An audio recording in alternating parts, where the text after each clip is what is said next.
my name is Tatiana and you're watching YouTube channel You Can. Today is September 27, 2025 and it's been around a year since we made our last video. Where have we been? Well, I guess we were ADHDing and just didn't make the time to make videos, but we're back and I have some really cool stuff to share with you. So roughly 6 or 7 years ago, and unfortunately, neither my spouse nor I have the habit of writing down when we planted trees.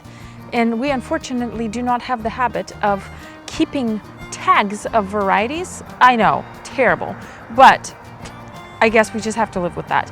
But roughly 6 or 7 years ago, we bought small little tiny pawpaw seedlings, which generally are very expensive. And we planted them right here. Got 1, we got 2, we got 3, and 4. And they didn't do squat for like 5 years.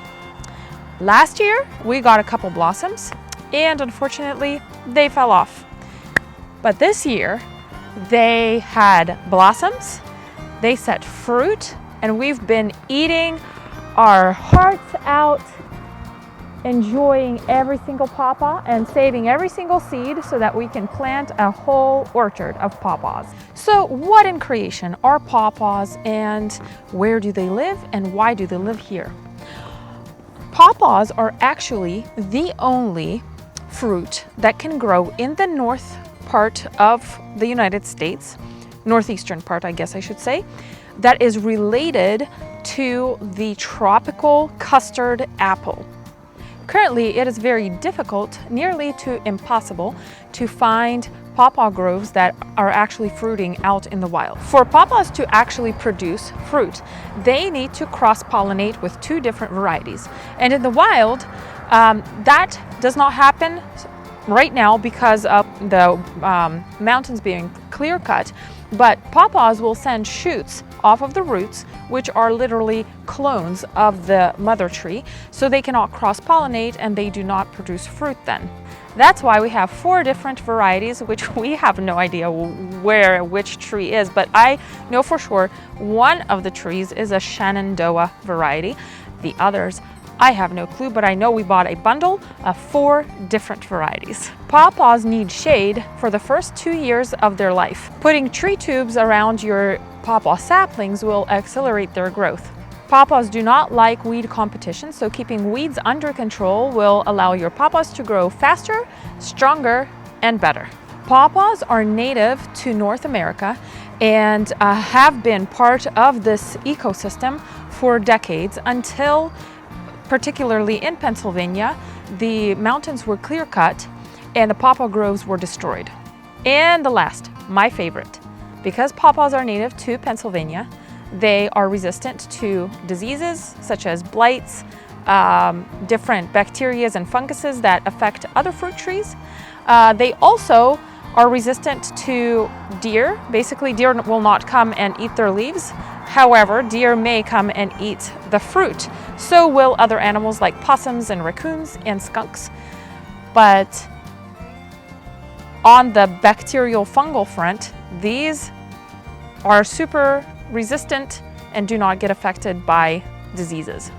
So if you have been following our Nibblescapes farm thread, you will know that we have a certified organic farm that we started, and it started out as a berry farm which turned into produce and herbs and everything else, which will also now include pawpaws. So if you want to pre-order seedlings of pawpaws for the fall of 2026, you can go to the link below and pre-order your seedlings.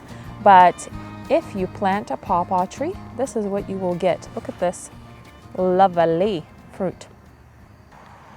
So ideally, you want to wait until the fruit drops to the ground and then you can pick it up from the ground.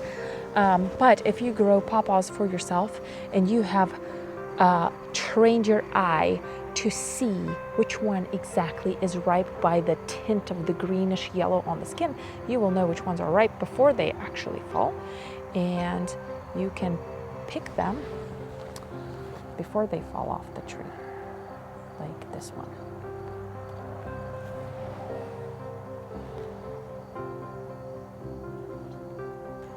So I'm prepared. I have a knife, I have a pawpaw.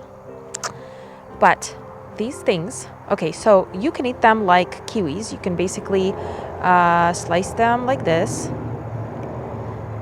and then open them and then use a spoon to scoop them out and eat them. Just like such. And inside, there are these very, very beautiful seeds, which are very, very, very valuable.